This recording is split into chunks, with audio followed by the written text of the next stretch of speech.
Hello everybody, my name is Adam Thorne and welcome to the Australian Aviation Podcast. We are recording this at 3 o'clock on Tuesday afternoon. We have hours ago got the news that Bonza is no more, sort of. And we will be talking about that a little bit later. But before we go into all the news, I will introduce my co-host, Jake Nelson. Jake, how are you? I'm fine. How are you, Adam? I'm doing very well. Now, we usually start off with our shout-outs and announcements. I do have a little bit of a shout-out for you. Our Australian Aviation Awards. The submission process has technically closed. But between friends on this show, if you do want to get your entry in, you basically have until the end of the week. So we're going to give you another week and then it's done then I can do no more. And you know, there's all these people that have got their applications in progress. You've twisted all the arms you can twist, you should Adam. have seen me in the meeting earlier today with the higher ups, the senior management, and they're like, we've got to close it. I went, no. We are not closing it now because there are good people and they still want to enter. And I said, no, we're keeping it open. We can't leave them, Adam. We can't abandon them. We can't abandon them. We can't. So if you do want to get your application in, you do have time on the download. So you can either nominate somebody, which basically means that they will get sent an email saying that they've been nominated, or mostly you submit yourself. So go in there and have a look at all the categories we've got. We've got categories for groups. We've got categories for individuals. Pretty much everyone in the industry can get in one way or the other. We say this every week, but my tip, if you are wanting to enter, the more evidence you can give in your submission and the more love you put into it, the better chance you've got of getting it through to that stage where it goes off to the judges, and then the judges will obviously sift through them. We have already got enough entries. This is going to be the biggest year we've ever done. So get involved, and whether you're a finalist or not, you can still come along on the night and meet the great Jake Nelson. So that's going to be later in August at the Star. So if you want to come down, have a fun night, do a bit of networking, you are more than welcome. And of course, the Australian Aviation Awards will be following the Australian Aviation Summit. Now, the Australian Aviation Summit, which we will be formally launching in a couple of days, and you'll know we've launched it because we do one of those terrible videos where I read an auto cue badly in a semi-suit and tell you why you should go in for it. But the Australian Aviation Summit will be a really good event, despite the terrible video, that will happen during the day at the Star in Sydney. We'll be able to tell you a lot more about that next week. But the kind of a tentative theme of this is the future of aviation. So we'll be looking at sustainability. We'll be looking at workforce issues and how we fix them. We will be looking at the aviation green paper set to become a white paper and what the future of the industry will be. We will be having a look at the future of aviation technology and drones. So we'll be able to tell you more about that later. But yeah, definitely come involved, get involved, come along. If you go to australianaviation.com.au, there will be all the details. But just put it in Google. I mean, they do it with AI now. It'll probably grab it all for you. Just put it in Google. Yeah, but if you put it in, if you try putting it in Google AI, you know, how do I get to the Australian Aviation Awards? It'll probably tell you to drink bleach or something, given the reliability of Google AI. He really hates Elon Musk. Like this is Google. This is nothing to do with Elon Musk. Anyway, before we move on to the news, I do have a special shout out to Jonathan. So Jonathan, he works on our Australian Aviation Awards and he works in delegate sales. And basically, he's the person that will be calling you up and saying, you need to get your submission in, He's done a fantastic job this year. He's worked incredibly hard. I say this year is going to be the biggest year we've ever done so far. So if you are listening, I'm sure he's a fan of the show, thank you so much for all your hard work. It is very much appreciated. And a shout out as well from me to Cecilia Thornton, the author of Airship of Dreams.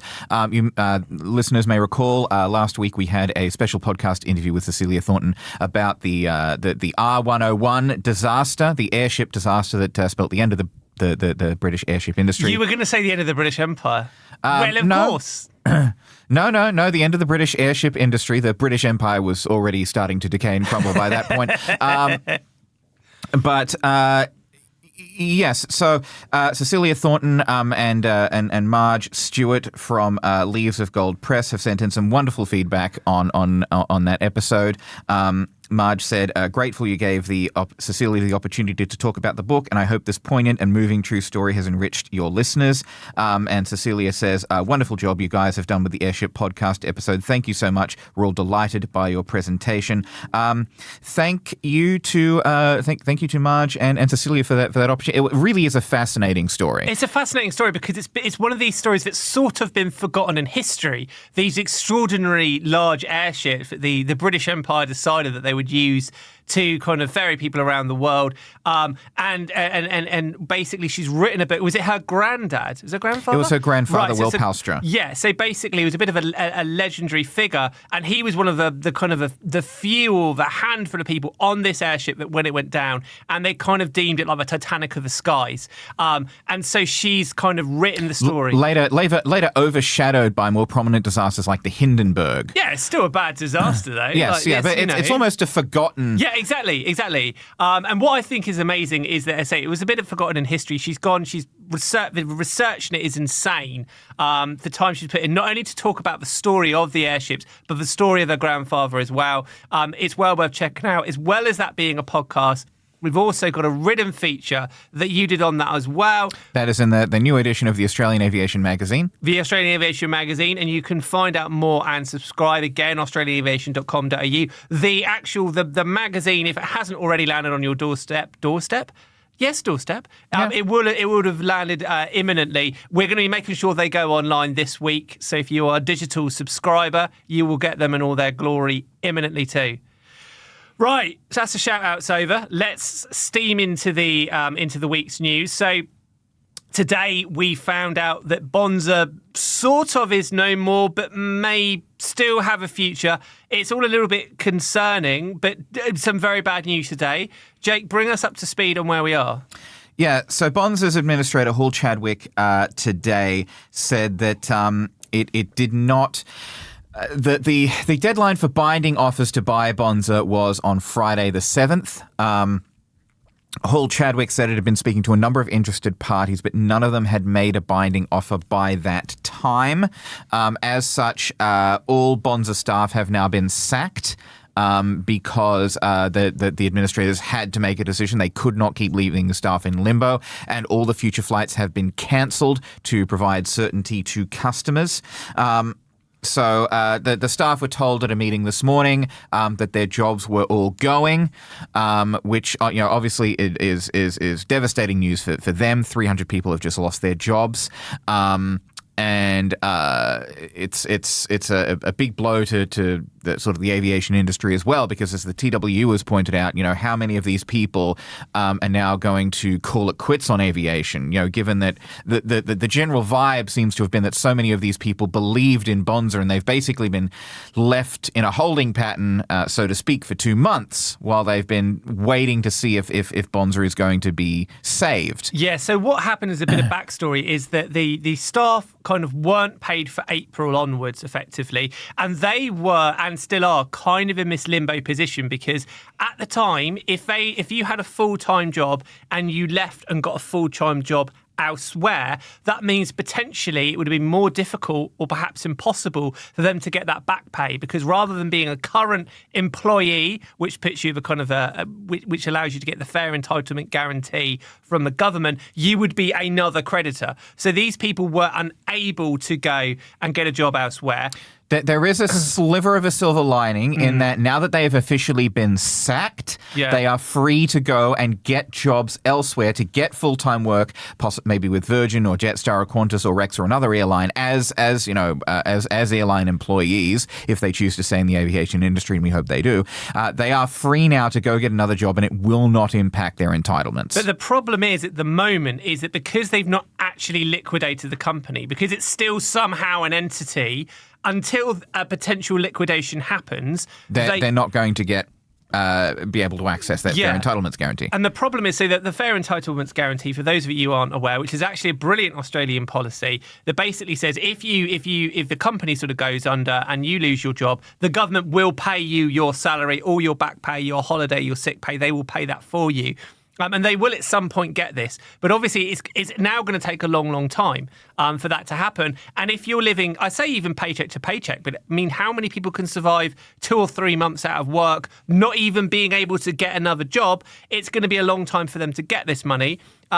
As I understand it, so Hall Chadwick, which is the administrator, effectively they've laid everybody off. Yes. But there's still hope of some kind of purchase at some point. Yeah, so what Hall Chadwick has said, and this is from their statement, the future of the company is still to be determined, as a third party may still put forward a deed of company arrangement proposal for creditors' consideration. The administrator will provide an update to all creditors shortly and will look to convene the major meeting of the company in which creditors will decide its future. They said the administrator's investigations into the company's business and affairs are ongoing, and the results of these investigations will be provided to creditors in the major report convening the major meeting. So this deed of company arrangement basically is an arrangement that would try to get the company going again, or provide a better return for creditors than just immediately winding it up. If the creditors vote for the DOCA, then the company has to sign it within 15 business days of the meeting, unless a court allows a longer time. If that doesn't happen, then the company will go into liquidation. I feel very sorry almost for everybody involved in this. Like, firstly, I feel very sorry for the staff, a lot of whom, one, would have been affected by COVID, which a lot of people in the aviation industry at all levels lost a lot of money. Many of those people would have moved to the Sunshine Coast, which is a big move. They would have moved for Bonza. And like you said, they'd have gone all in on Bonza. They now found themselves out of pocket. A lot of them probably understandably won't have the stomach to go back in the industry. They won't have the stomach for another fight. They've had 4 years now, effectively, of misery. I also do see it from the administrator's point of view as well, because obviously the staff could say, why have you left the staff in limbo? But they have to consider the other creditors. And the other creditors aren't necessarily, for want of a better phrase, soulless investors. These are airports. These are aviation companies. They've all got staff. Maintenance organisations. Yeah, exactly. And they all matter too. They've all got staff. They need that money. So they have to balance the staff at Bonza, the people that are owed money through no fault of their own. And then they obviously have to balance the idea that they want to try to keep the airline going if they can. So they're in a no-win situation. So people maybe are angry at them, but I do see it from their point of view. They've not been bad guys here. They're just in a difficult, tricky situation. The argument that the administrators have put forward in the past, and this was something that they said to the federal court when they got this 2-month extension of their appointment to the 29th of July, the argument that they have been putting forward is, yes, we realize that, the longer we keep this up, the longer it'll take for, staff members to get their entitlements or be able to get another job. But if we can get the company going again, it will be better for creditors than if we just, wind it up and try to flog off as much as we can. Yeah, it's an impossible job, and it's kind of like this deal or no deal thing, because if they had have made it work, everyone would have said, yes, you were right, you had the courage to hold out a bit longer. Obviously, it hasn't worked out now. There is a sort of slither of hope here in that previously, Bonza were tied to having these larger aircraft. They were tied to having their 737 Maxes, which, as we've discussed on the show, probably too large for what they wanted, and they were kind of hamstrung by these, by their parent company, 777 Partners. Now, because now they've cancelled all of the flights now forever, they don't have to worry about getting equivalent sized planes in and having to honour those particular flights. So there is a slither of hope that perhaps Bonza could continue with smaller aircraft, perhaps a slightly different network, and there is a sliver of hope that perhaps Bonza could survive in a slightly different form. Now, that won't help the people that have lost their jobs today, but arguably that's what should have happened originally. So there is some element that there is potentially a path forward. But again, it's more limbo. It's more uncomfortable situation for everybody that works there. It's just a mess, really, isn't it? By the way, if you have been, if your Bonza flight has been cancelled, we have received an updated statement from Jetstar. Jetstar and Qantas have extended their offer of free flights to affected customers. And there has been that dedicated page set up on the Jetstar careers site if you are a Bonza employee. be, and you are looking for employment with Jetstar. Jetstar says that that it has already reaccommodated more than 25,000 passengers at no cost since Bonza stopped flying 6 weeks ago. Passengers have been provided seats on the 6 routes that were overlapping with Bonza or the closest alternative route. You have until 30th of June 2024 to make a forward booking if you have been affected. So this is what Jetstar and Qantas have said. Presumably Virgin will be continuing to honour this offer as well, though we haven't had a statement from Virgin yet. I would say, Qantas and Virgin, as big airlines, constantly get a lot of stick, but they've done a very good thing here. They have done a very good thing. They have tried to help. I know that both of those airlines will do all they can as well to give jobs to those staff.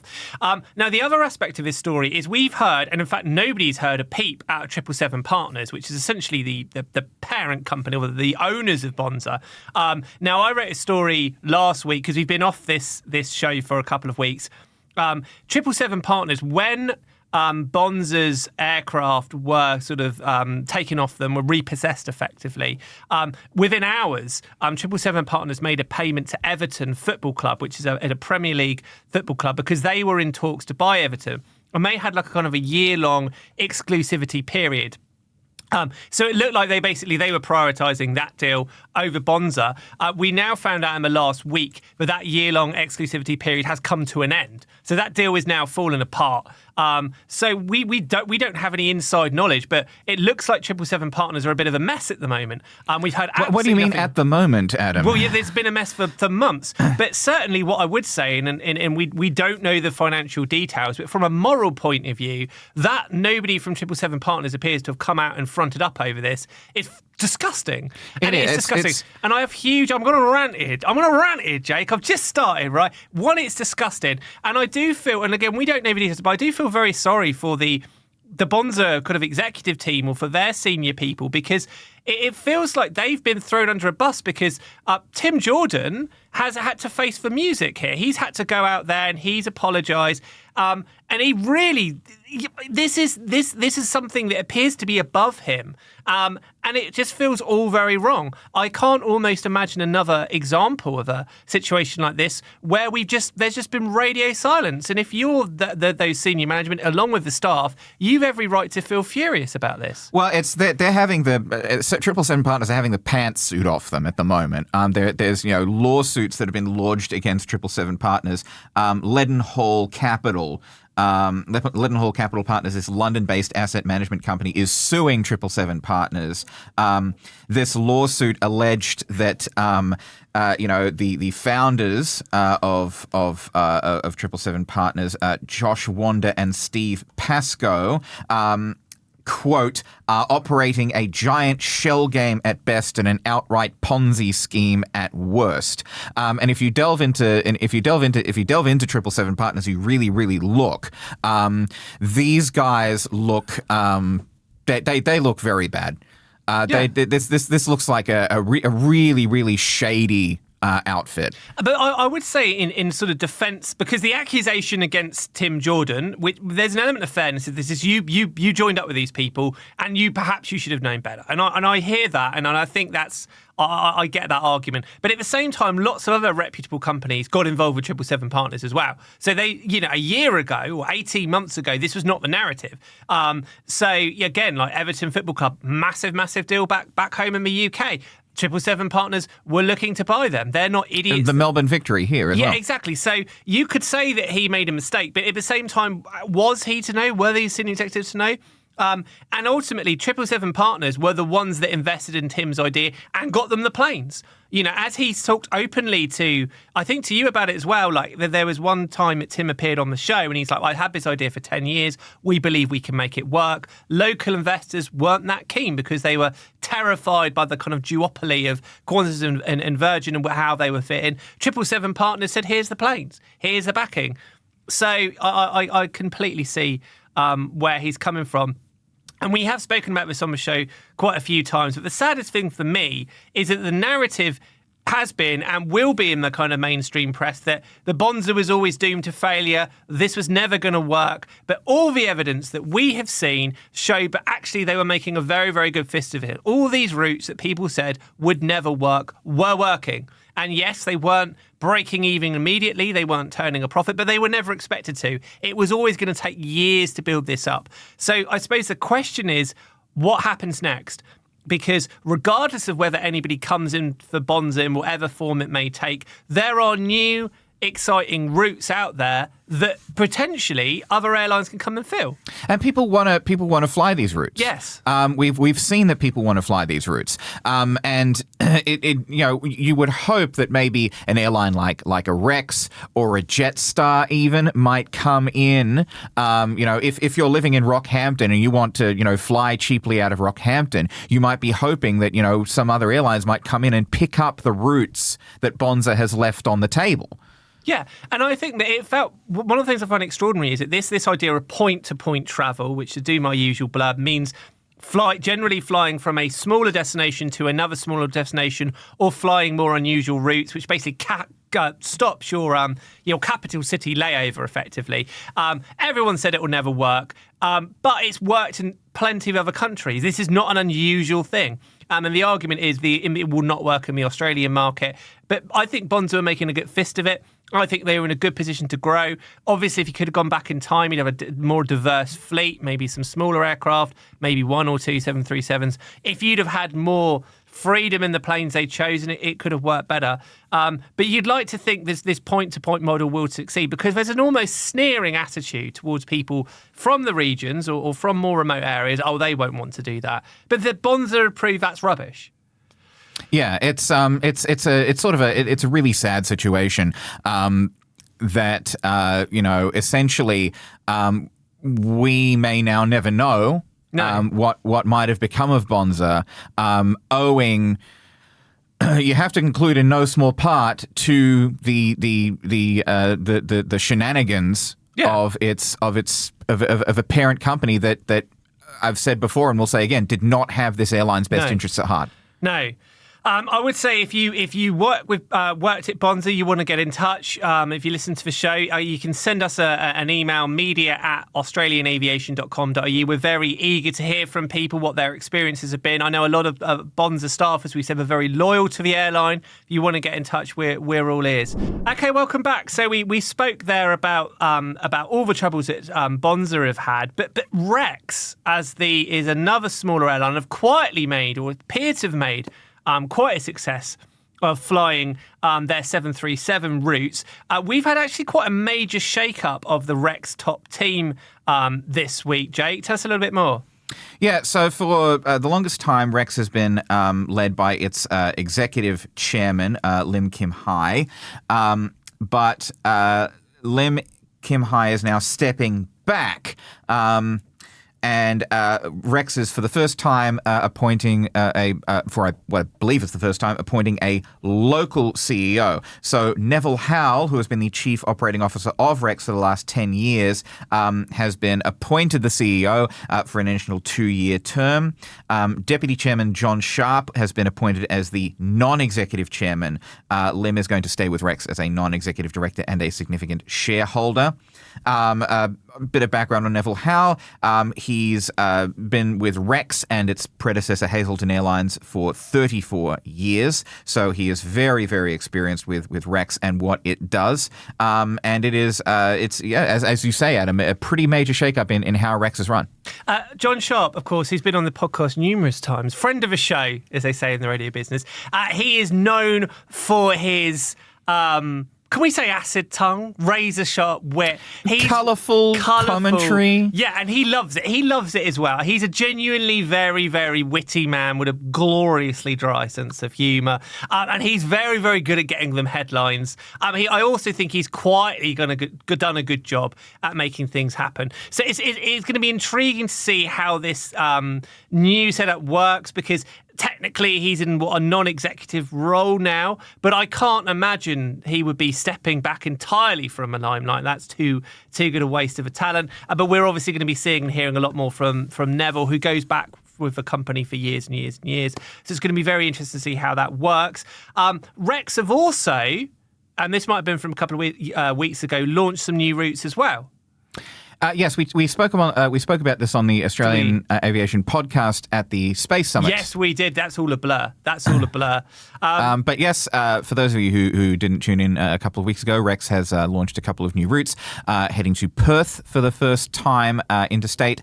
So they've launched a Melbourne to Perth route using their 737s, and also an Adelaide to Perth route with the Embraer E190s from National Jet Express. Oh, and Neville, if you are listening, I'm sure he is. If you want to come on the podcast, we're right here. We're right here. We're right. I mean, not right now. We're not going anywhere. Literally, we're not going anywhere. We're not going to sit here. You're telling me you're going to sit here for like a week until he comes over. Once those crunching noises from outside stop, maybe we can make a break for it, Adam. Right. Let's move on. So another interesting story that kind of quietly happened last week was that Qantas have kind of got the thumbs up for its souped up Airbus A350-1000. So this is the aircraft that's going to fly Project Sunrise, which I'm sure, as everybody knows, is Qantas's plan to fly directly from London to New York to Sydney and eventually Melbourne and potentially other destinations. In order to do this, the A350-1000 may need, which I think Qantas have called the ULR, ultra long range, needs like souped up fuel tanks. Basically, tell us what the latest. They basically got the thumbs up to this to work now. Yeah, so this was the European Union Aviation Safety Agency has approved the design. So this is a rear center fuel tank. So it's the third fuel tank on the A350-1000s. That design has been approved, which is good news for Qantas because it needs that redesigned fuel tank to make it from Sydney and Melbourne to London and New York without stopping. And so basically these flights are on track to launch in roughly 2 years. Now, they were delayed. They were supposed to start, the Project Sunrise flight's supposed to start next year, but they were delayed earlier this year due to hold-ups at the Airbus factory.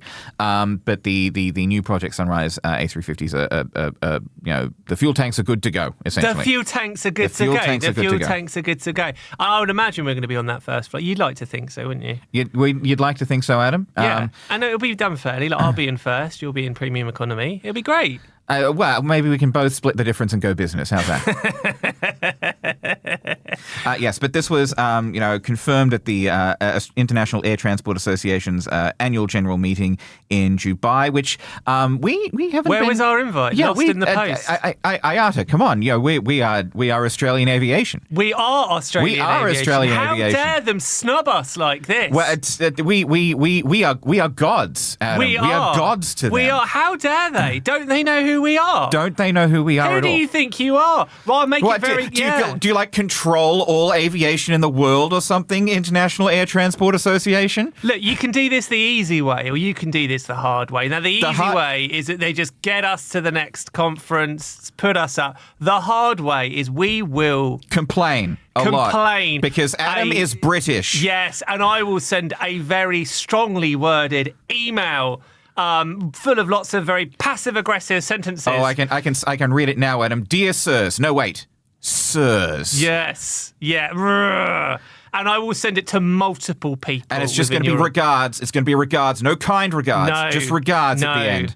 No. Yeah, so get on that. Okay, welcome back. So we've tackled the big stories of the week. Jake, what have I missed? What else have we got to talk about here? A story come out today. Singapore Airlines, you might remember the saga of Singapore Airlines Flight 321, which last month was hit with severe turbulence on its way from London to Singapore over Myanmar and was forced to divert to Bangkok. Numerous people were injured. One passenger died. Singapore Airlines has today, as of time of recording, offered not only full refunds to all of the passengers, but anyone who suffered even a minor injury is being offered $10,000 US, which is around 15,000 Australian dollars. And those who have sustained more serious injuries will be, the airline said, we have invited them to discuss a compensation offer to meet each of their specific circumstances when they feel well and ready to do so.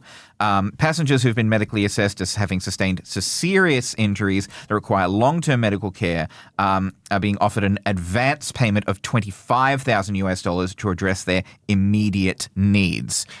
Are we any closer to knowing if anyone was to blame for this, or if this was just an unfortunate incident? Because presumably the Singaporean equivalent of the ATSB will spend years poring over this before they actually find out what exactly happened. Yeah, so at the moment it looks like it was severe turbulence, but obviously the Singaporean Transport Safety Authorities, they are working with. So this is the Transport Safety Investigation Bureau over in Singapore. They've been working with the NTSB in the US, the US FAA, and Boeing. They put out a preliminary report at the end of last month based on the black box data.